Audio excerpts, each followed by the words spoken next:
All right, everybody, welcome to this edition of Talkin Hockey. I'm Charles E. Smith, Jr. Of course, this is an Inside Sports production.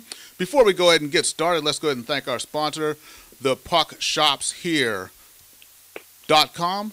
Discount hockey gear available online. Also, you get free shipping on all orders over $75 and a 10% discount when you use the promo code Inside Sports upon checkout. So here we go. We're into it. It's Stanley Cup playoff time. It's not just about me, of course. Somewhere in Eastern Canada, in Toronto, within a 12-block radius of the NHL or the Hockey Hall of Fame was the last time his thermal heat graph was spotted, but my intel is a few days old.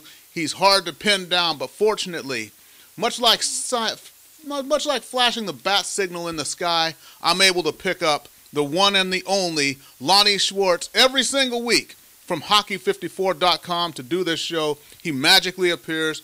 Here he is, Lonnie Schwartz, somewhere in Eastern Canada. Lonnie, what's going on, man? I'm good. I always look forward to the intro every week because it's a class act every single time. I love it. I love your intro. I wish it would be recorded, but every time you do it a little different, so it keeps everyone on their toes. I like it. All right, so you know what? The playoffs are crazy. We're going to get into that, but first, what's the latest goings-on over at Hockey54.com? I just wanted to share our little side project because it is the most wonderful time of the year. Started a site called Stanley Cupmas because it is Stanley Cupmas time, right? So if you go to Stanley and then Cup, C-U-P-M-A-S, so you go there and you just share some memories about your favorite Stanley Cup moments, whether it's during this season or seasons of yore. Share your thoughts and just read up a little bit on the Cup. There's a great link to the Hockey Hall of Fame and the history of the Cup, because who better to explain the history of Lord Stanley of Preston's gift to the game we love so very much. There you go, man. All right, and of course you can follow Lonnie on @theschwartz54 on Twitter, @theschwartz54. And Lonnie, let's go ahead and get into our second round update. We made our picks the last time. Let's start in the West. We're going to go west-east for all of those of you following along. The Coyotes and the Nashville Predators. Now, this is an interesting series, and we both picked Nashville to win that series, but you look at it, Phoenix takes the first two games. Then Nashville, we have their two Russians get together, Alex Radulov, who hadn't been playing that well, and he takes Andrei Kostitsyn with him. And now I don't have this absolutely confirmed, but as far as these breaking of team curfew rules, basically it was a night of Russian drunken hoe chasing is the way that it kind of translated. That's what my intel tells me. So that was the scientific term, though, the Russian drunken hoe chasing. Yeah, exactly, yes, okay. Yes. That's what it was, from what I understand. I had to be perfectly clear on that one. No, you know what? I wish I could explain that, but you know what? This isn't the first time that Andrei Kostitsyn, at least, has courted some controversies in at least a similar capacity when he was in Montreal. The thing I find most interesting about this story is that, I mean, nobody's mentioning Sergei Kostitsyn, right? Right. And I think that's because the team imprint, that would be the Predators' imprint, is firmly tattooed on him now. It's on his brain, and he knows how the team functions. He knows that they're serious about their rules, and he's bought into it. Wherein you have Radulov coming in from the KHL, right? And he is Predators' property, like he was Predators' property, so he's back. And you have Kostitsyn coming in from Montreal, and thinking, well, what do I got to buy into this for? I'm not a Predator, really. Like, you see where it's been taken to heart by Kostitsyn, Sergei, that is, and Andre comes rolling in with Radulov and going, whatever. Yeah. I think it was really disrespectful, and I love how, even when it was a critical game, and offense is at a premium for this team, they take two offensive weapons and bench them, and what happens? You get a 2-0 shutout. And one was a really fluky goal, like Mike Fisher's goal, not the prettiest goal for Smith to let in. He goes out and he tries to poke check with very little control. Like, he had a mid-shaft poke check going, right? Right. And then the puck careens off his paddle and goes right in. I mean, if he had maybe been a little more paddle down with his blocker firm to the paddle, he might have had more control over taking that pass away. But instead, he was a little careless with a half poke check, and it comes right off his stick and goes right through him. Not the prettiest goal, Right. but I don't think Fisher's going to go and say, "Hey, Carey, you mind, starting a petition online saying to take away my goal?" You got a lot of fans out there. Yeah, you know what? I think one thing, though, where Smith gets bailed out, and I was actually kind of, doing the social network thing with a Coyotes fan at the time, and he was talking about that and talking about the goaltending of Smith. And what it comes down to is this: since it was a shutout, the way I see it for you goaltenders out there, if your team gets shut out, the blame is off of you no matter what. That's what it comes down to. 'Cause you're not going to win scoring 0 goals. 100%. Yeah. I mean, that sounds very Harry Neal to say you're not going to win scoring 100 goals, or 100 goals. Sorry, what did I say? 100? No goals. Right. But the fact of the matter is the goaltender's job is to stop the puck. Everybody else's job is to either help that, the goaltender's cause in the defensive zone and then go ahead and score some goals. Phoenix doesn't do that. You can't blame it all on Smith. And in the first 2 games of this series, I think what I saw happening with Pekka Rinne is it was sort of like second-round jitters, if you will, right? He was overplaying a lot of shots, a lot. Mm-hmm. And I don't care how athletic you are. If you're a foot away from your crease, you're not going to get back there, even if you're 6'5", Right. in enough time Right. to be able to get those goals back. That's what was happening, and I was concerned about it. And then I think Mitch Korn said, "Pekka, settle down. We're at home. Mm-hmm. We know you can stop pucks. Everyone knows you can stop pucks, right? Calm down. Play the shot. Stay square to the puck. Stop trying to slide out towards the boards to make saves. Stay within your crease." It sounds very simple to say, but when you get yourself that involved in a game, there's the temptation to overplay a puck. Right. And, he was and when kind they of were attacking it was what was happening. Yeah. Yeah. Exactly. 100%, Charles. So then when they were talking about the Swedish legend that is Lundqvist has been playing so well all season long because typically speaking, and this is carrying through in the playoffs, he stops and squares to the puck. He doesn't overplay the puck. He gets right there. He's stopped and square. And Rinne has just been sliding and just moving too far laterally to be in a better position to not just make the first save, but be in a better position to make the second save. And in the third game, all of that came back, and look what happens.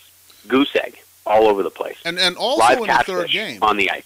I'll have to say, though, in the third game, too, not only the play of Rinne, but it also looked like the teams had switched jerseys for that third game. Because Phoenix, honestly, the play of Rinne aside, they did actually, as a team, outplay the Nashville Predators in those first 2 games. Absolutely, they did. Yeah. Absolutely. And then, but what I also noticed too, in terms of offensive zone movement, the puck was moving a lot better for the Predators here, and that was something that was really key. We discussed this in the last series, although they came out on top in a 5-1 romp of the Detroit Red Wings. The first 2 games, Nashville wasn't moving the puck very well.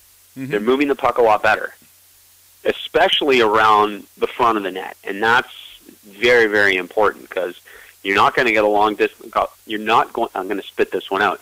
You're not going to get a lot of long distance bombs going through Mike Smith the way he's been playing for like the last 3 months. Absolutely. So now I think we're looking at it as 2-1 Phoenix. Nashville has found their game again, as has Pekka Rinne. So now it'll get down to the nitty-gritty, nuts and bolts, just tough matchup that everyone thought it would be. And this Game 4 coming up is huge, and I don't know why. In the whole aspect of playoff series, the 7-game series, overall, to me, there's not enough of a premium just placed by people like myself and like you and or anyone who knows hockey on just Game 4 as a standalone game because of the way the mathematics work out. It's either a brand new series at 2 games apiece, or you're in an almost unsurmountable you have an unsurmountable lead of 3-1 on a team. That hinges all on just that one single game. It's amazing. Yeah, and I know I'm with you on that because, and I think people out there is what I was meaning to say. I think people out there really need to appreciate that. I mean, if you're tuning into our show here for the first time, you're going, oh, Game 4, it's exciting. Yes, it's exciting, but even more emphasis on what you just said, because Game 4 is a big breaker, and it's in Nashville, the loudest building in the league, and they're playing their game. And now, if the series ties up, going to Phoenix is not like going to Joe Louis Arena. Right. Okay, I don't care about the whiteout in Phoenix. You can be whiteout, yellow, orange, green, blue. I don't care what the color is. Joe Louis Arena is as hostile an environment as it gets because that's hockey town. Right. Phoenix is fly-by-night town. Okay? Did you just diss the whiteout? Did you just diss the whiteout? Diss the whiteout because the whiteout's origins are in Winnipeg. Don't give me that, Charles. Come on. It's not as if Phoenix came on and said, here's the whiteout. Out there, man. It just sounded like you dissed the whiteout. I didn't diss the whiteout. Okay, all right.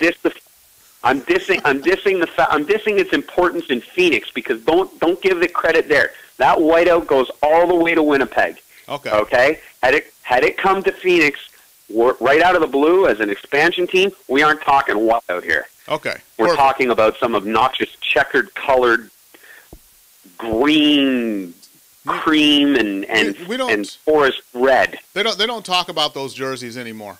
I just wanted to No, I know. I'm just busting chops. It didn't happen. Yeah. I'm just busting chops. The New Jerseys look great in Arizona. All right. They really do. I mean that sincerely. But anyway, jersey colors aside, we've got lots of hockey to talk about. We do. And you know what? Let's go ahead over to the East Coast. Let's get another one of the... Let's take a very curious series here. And that is the Philadelphia Flyers and the New Jersey Devils, where you have, I don't know, one team, it seems like, the more talented team, but unwilling to put in the effort it takes to put the Devils, to really dominate the Devils. They have at times, but when the games the Devils have won, which have been these last two, and there's just a lack of effort on the part of the Flyers. It's very curious. Goaltending aside, again, just flat-out effort.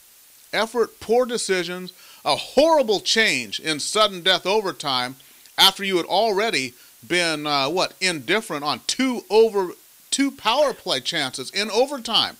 And then you lose it on a horrible change. What's going on with those Flyers, man? I wish I could tell you. I think you hit it right there when you said indifference. It's like they're playing with indifference. It's as though they're saying, yeah, when we want to turn it on, we can beat these guys. Well, you have to turn it on as soon as warm-ups start. You have to turn it on before you even get to the rink, right? You have to have that mentality. When you see guys that are sitting in the stands and envisioning how things are going to work, that whole psychology of sport thing, there's a lot of truth to it. And you see that the guys who do that, the guys who are first to the ring, the guys who are concentrating on what has to happen that day for the team to win, those are the teams winning. And Philadelphia comes out with, like you said, indifference. It's like, yeah, when we want to play, we can beat them. Well, that makes no sense. I picked this series to be a sweep because of the way Philadelphia said no way to Pittsburgh's offensive prowess. Right. Said, we'll match you for it, and we'll do you one better. And then what comes out and happens? They play a defensive-oriented team like New Jersey and play flat. How do you play flat like that? Especially, despite him being injured in Game 2, he comes back for Game 3. Maybe it's because everybody ignored Atlanta, and for good reason. They were garbage. And Kovalchuk had that one-dimensional stamp, signed, sealed, and delivered. It would never, ever get removed. Well, come to New Jersey, that stamp promptly got ripped right off. He's playing two-way hockey. He's playing passionate hockey. I mean, amazing, passionate hockey. He's playing with speed. He's playing with confidence. He's trying to boost his team out there. Like, he's playing like a leader. If Parise didn't have the C on right now, and I was thinking Elias should be wearing it for his tenure there. Right. No, Kovalchuk. Kovalchuk's playing like just an uncaged animal out there. I love it. I love watching him play this way, and I can't stand to see how Philadelphia is playing because it's not playoff hockey. Right. It's like you're coasting around mid-season saying, we're still in the playoffs. Well, you are in the playoffs. Right. Play like it matters. You know what? And one other thing is, if Philadelphia ultimately wins this series, and I don't mean any disrespect to any New Jersey fans out there who may be watching, but if Philadelphia wins this series, then it's going to be one of those things where it was just a little hiccup. But in all due respect to Jersey, because they're putting forth the effort and they have a 2-1 lead, and deservedly so. But if Philadelphia loses this series, it's going to be in their team history, one of the most disappointing series losses. I think you'd have to go back to 1997 and that meltdown in the final against Detroit to find what will be a more disappointing series loss than if they lose this series to New Jersey. Well said. Absolutely. I mean, I did want to take a second, by the way, just to point this out on the OT winner. There's a certain terminology that us goalies are starting to use called Channel 11. Channel 11 is when your legs aren't pointed out, like, your toes aren't pointed out towards the boards, and you don't have proper butterfly closure right there in the 5-hole. It's called Channel 11, when your heels are clicking and your knees are open. Right. That's exactly what happened on yesterday's goal in overtime against Brizgalov. He lets up a really horrible rebound because he's playing it like Channel 11. He's got his blocker hand facing outward, so his stick is out. So there's no control with the stick, which, by the way, for the most part, is a lost art right now. Steering the puck with your stick can change everything. And I don't think a lot of people get that out there. It's subtlety of the game that people just think, it's quick pad work. And quick pad work is important. I don't know if there's a goalie out there, and maybe this is a nice segue, but I don't think there's a goalie out there that emphasizes more quick pad work than Jonathan Quick. But that said, yesterday's goal was a preventable goal had Brizgalov played his 5-hole and butterfly properly. I was trying to include properly and butterfly together there. Had he been able to do that and use his stick to properly steer a puck into the corner, Ponikarovsky did not have that opportunity. He's busy chasing a puck in the corner instead of it bouncing right back out to him. Exactly. And we can only hope that we know the talent of the two teams. We know the work ethic of New Jersey. We know how much talent Philadelphia has on the roster. We can only hope that, in Philadelphia anyways, that they wake up and start and smell the coffee and start playing this game the way it should be. Otherwise, Jersey will take the series, and, all you can say is deservedly so. They're the team that's putting maybe I get right back effort on that dark horse. Yeah. All right, let's go ahead back out west, and, another, a surprise, a little bit of a surprise for the people who may or may not, be listening to this show. But it's not a surprise if you do listen to this show. And, I have a little souvenir from last night's game. That's the Kings playoff towel that they gave out for Game 3 against the St. Louis Blues. The Kings, they go up 3-0 in the series. They win that game 4-2, and all kinds of undisciplined penalties by the normally disciplined St. Louis Blues, leading one of the reporters to, in the post-game press conference talking to Darryl Sutter, was asking if Dustin Brown had found an Claude Lemieux. Which, it was something we were kicking around up there in the press box, because I was saying he's playing like, it's that Claude Lemieux type agitation where he's getting under their skin, but it's only affecting the other team. It's not motivating them to beat his team. It's just completely taking them off their game. And I think when the Dustin Brown story is written, in however many years, this playoff year will be pointed to as the turning point when Dustin Brown became Dustin Brown. I got to take my hat off to that Claude Lemieux reference because if anyone out there remembers what Claude Lemieux was to playoff hockey, and that's including the stint in Montreal and in Colorado, and no, not in Colorado. Yeah, in Colorado. Sorry, no, New Jersey. I got it confused for a second. In New Jersey and in Colorado, I mean, those stints, he was vital in every single aspect of those successful Stanley Cup runs for all three of those teams. I don't know why I wasn't thinking Colorado for a second. Well, you know what? Here's the thing about Claude Lemieux. My brain farted there. Yeah. And the thing about Claude Lemieux is that he was, as a regular season player, he was just this side of irrelevant. But when he retired, he was in the top 10 all-time in playoff scoring. Turns his game up. Yeah. Just turns his game up, and he's a super pest of super pests. And Dustin Brown, I was just saying this when we were in pre-production, I refer to him as a wrecking ball because he's just on that chain swinging everywhere. And he's doing sort of one of those Cronwall hits, right, that Cronwall has made famous, using the back, just exploding from the back and hip. And he's just doing it everywhere. And it's amazing to watch him play like this because everybody makes a big deal about the fact that there were trade wind talks blowing his direction. And now, can you imagine the LA Kings in the playoffs without Dustin Brown? Well, I mean, he's playing like their captain. Yeah. Like he's playing like you want your captain to play. Exactly. And I love it. And I love seeing this because I watched him for so many years, just seeing that evolution. And I've seen this with a lot of athletes where there reaches a point where I see that light just go on. I see that switch just get flipped over. And they are never the same player from that point forward. And I think this is that time right now for Dustin Brown, who's always been a tough, gritty player, but now he has turned into a completely different animal, and I think that bodes well for the Kings in the future, and it does not bode well for the opponents in the future. They're outplaying St. Louis in every way.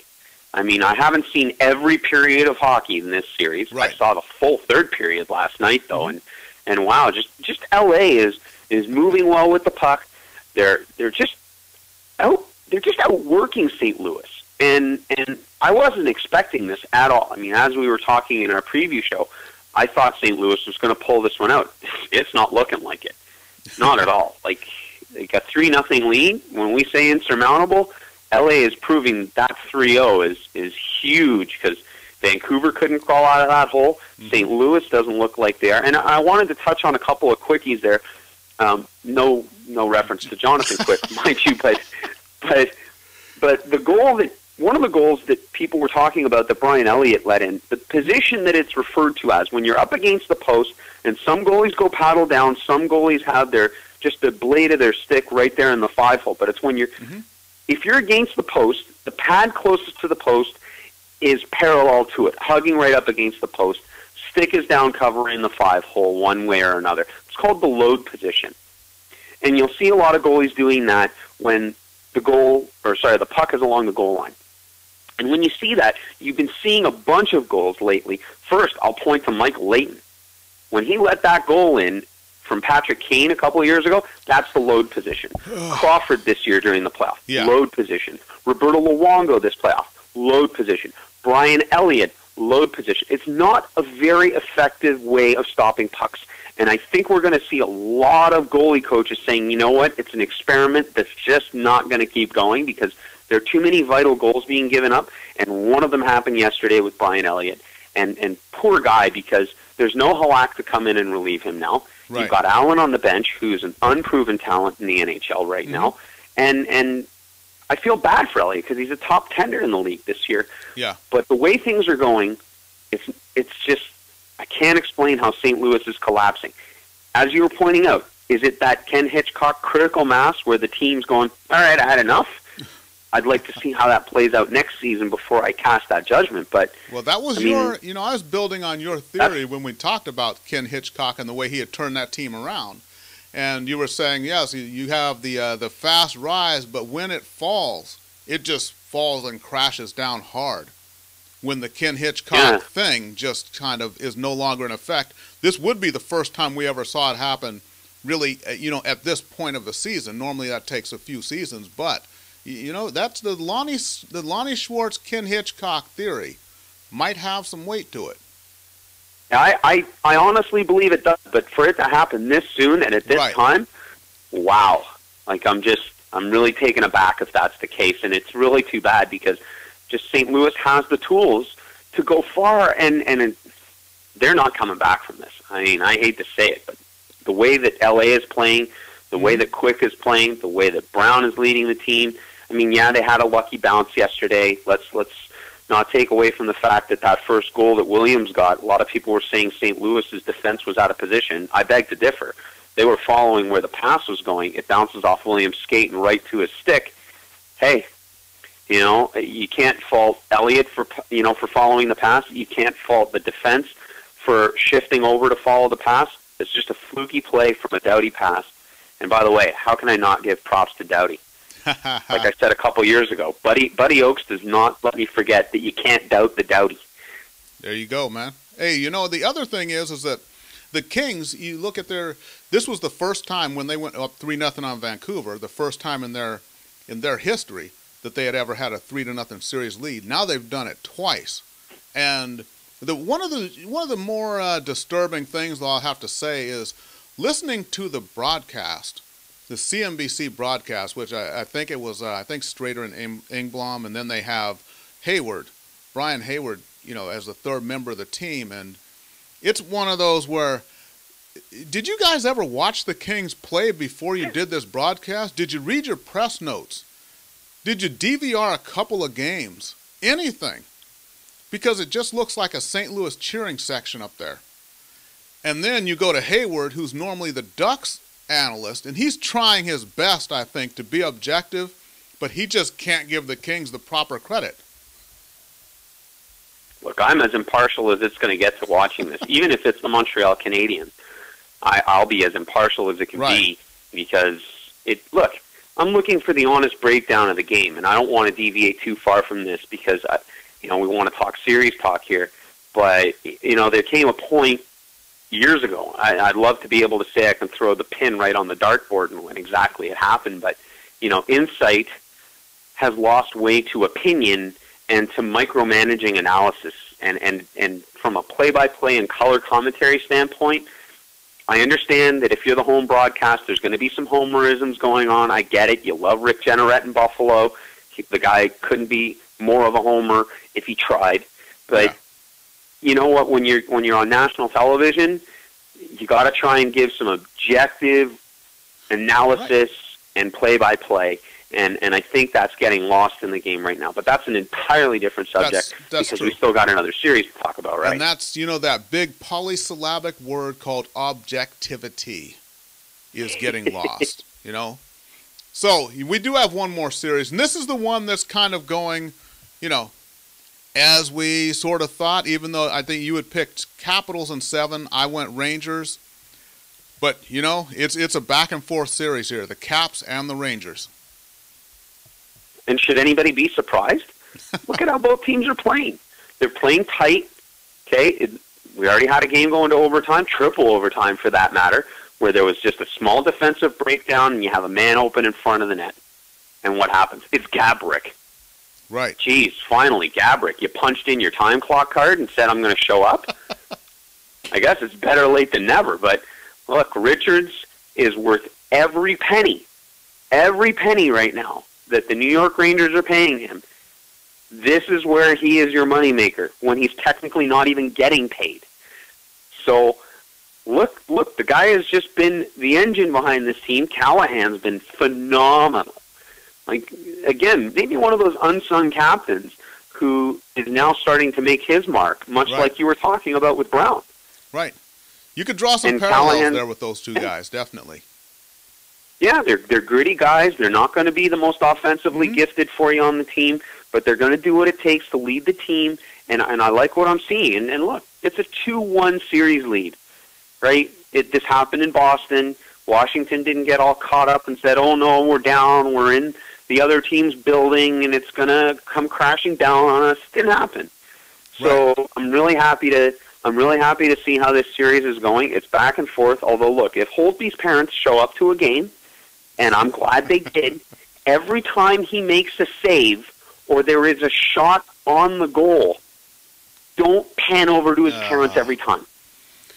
I love it that they're there, but I had to get that off my chest. I love that they're there, but you don't have to pan to them every single time he makes a save or there's a shot on goal. Yeah. Just say it. I know what you're saying. I know exactly what you're saying. It's one of those where It's the, it's going to the well once too often. It's the money shot. It's the thing everybody just loves to see. Here's Junior in goal, and there's Pops in the stands. Everybody loves it. It just warms everyone's heart. But, it does get old after a while because we're at a hockey game here. Those side stories are fine. If they want to just film reactions and then maybe run a montage between periods, that might be better. Yeah. Keep your eye on the game, folks. Time. Exactly. Keep your eye on the game. But it's been a great series, and Ovechkin got more ice time. He got more than double the ice time than he did in Game 2. And I talked at length throughout the week about it. It's, you're going to have your Ovechkin critic make up whatever they want about him. He's whining about not getting enough ice time, but he's being too competitive about getting ice time. Let me ask you. The guy can't do anything right. Let me pose this question to you. Do you see him, I know you don't have a crystal ball. Well, actually you do, but anyways, that's another issue. Do you see this with Hunter's system? Is it something that you think, is Ovechkin going to ultimately fit into it? Or is it going to be one of those things where they wind up with irreconcilable differences maybe? But, is that just a wait-and-see thing? How about I put it to you this way? Because sometimes I do have that crystal ball and I get things right on the money, and sometimes it's a little cloudy. When Ilya Kovalchuk, who is good friends with Ovechkin, made his way to New Jersey, everyone questioned whether or not he would fit in a more defensive-oriented system. Right. And now look how it's paying off. Okay. That's all I got to say about that. All right. If he calls up Kovalchuk and says to him, because let's face it, Kovalchuk's a competitive guy, viewed as a one-dimensional player before getting to New Jersey. If he calls him up and says, "Hey, Kovy, what's the deal here? Well, I'm getting a little frustrated in this system. How'd you do it?" And Kovalchuk, serves him a little bit of the New Jersey Kool-Aid to bring over to Washington with him. Right. For Ovechkin to bring to Washington with him in the off season, maybe he'll enjoy the taste, because team success can, more often than not, when you raise that Stanley Cup, let's say let's just say that Washington wins the Stanley Cup this year. Ovechkin's the captain. He sips from the Holy Grail. Do you think for a minute he's going to be going, "Man, I wish I had more ice time and that I should have been scoring more goals and I should"? He won the cup, and then all his critics are quiet. He has his Stanley Cup. Mind you, then again, a critic of his will always find a way to criticize him, because no matter what he does, they always find a way.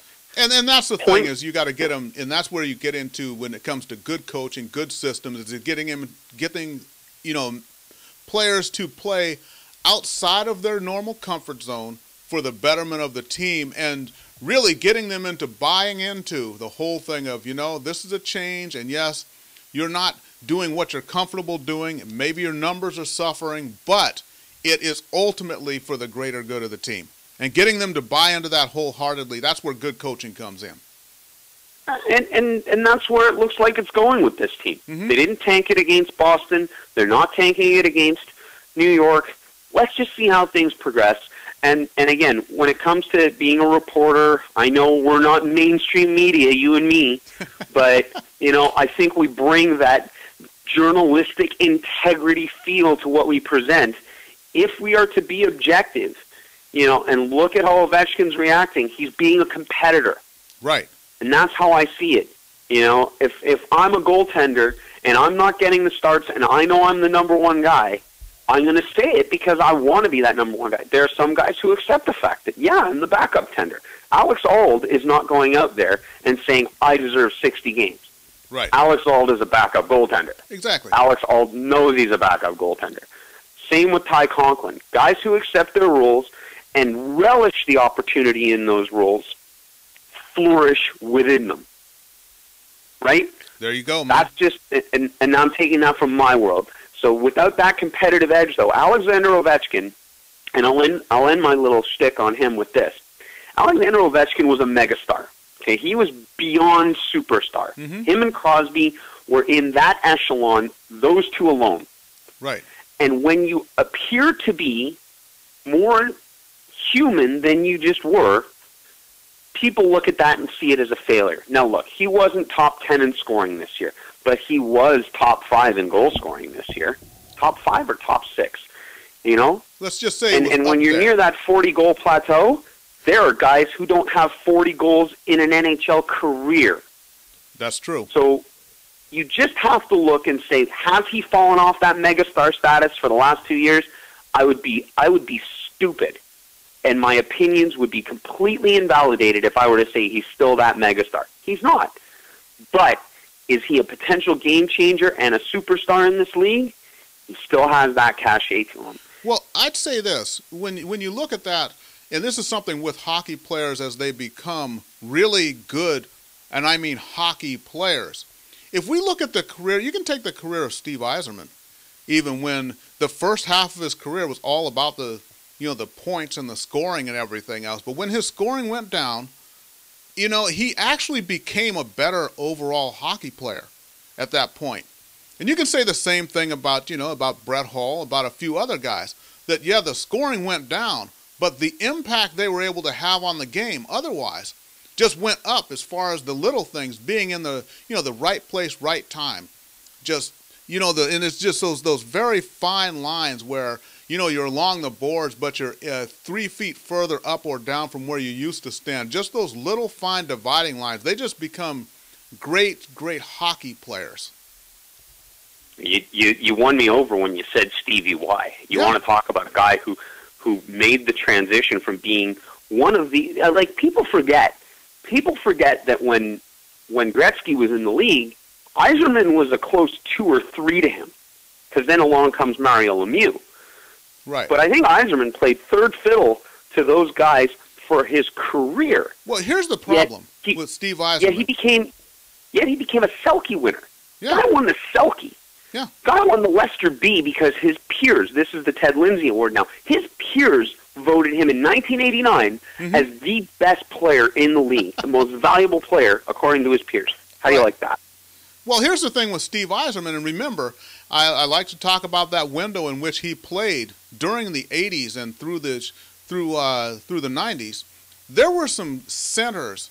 It was incredible. We had Gretzky, Lemieux, Mark Messier, Steve Yzerman, Joe Sakic, Adam Oates, Ron Francis. Good. It was.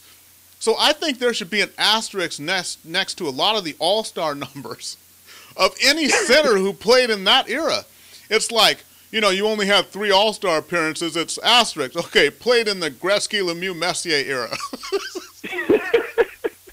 Because what do you have to do to become an end-of-the-season first or second team all-star when you're a center and there's Gretzky, Lemieux, and Messier? How in the world do you make an all-star team at that point? Yeah, no kidding. No kidding. That's there a are hard guys line with to crack. Hall of Fame careers who, when you look at their end-of-the-season first or second team all-stars, they only made it, twice or something? Yeah. Because they played and in Adam that Oates, era.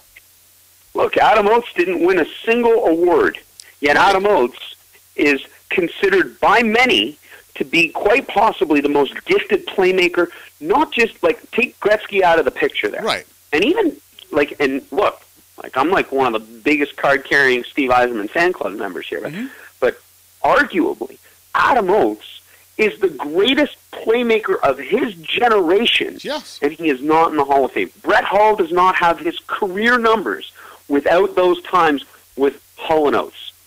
And just to let you know, But then again, I'm just getting on a diatribe. just to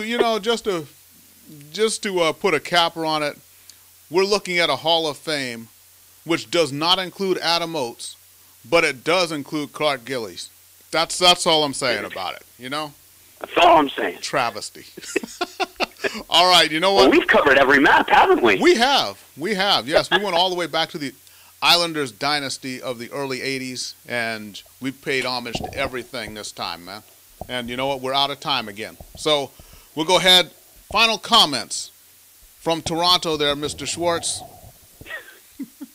I'm just passionate about Stanley Cup Miss time, so check out StanleyCupMiss.com and share your memories and talk about what's going on right now with the Stanley Cup playoffs in full swing, because it is the most wonderful time of the year, and we're seeing overall some wonderful hockey, and couldn't be happier for it. All right, fantastic. So here at Inside Sports, changing the world one sport at a time. You can follow us on Twitter at The Inside Sports. This show has been Talkin Hockey. And Talkin Hockey is brought to you by thepuckshopshere.com. Discount hockey gear available online. Free shipping on all orders over $75 and a 10% discount when you use the promo code Inside Sports upon checkout. So for my esteemed partner, Lonnie Schwartz, I'm Charles E. Smith Jr., and thank you for watching. We'll see you next week here on Inside Sports for another edition of Talkin Hockey.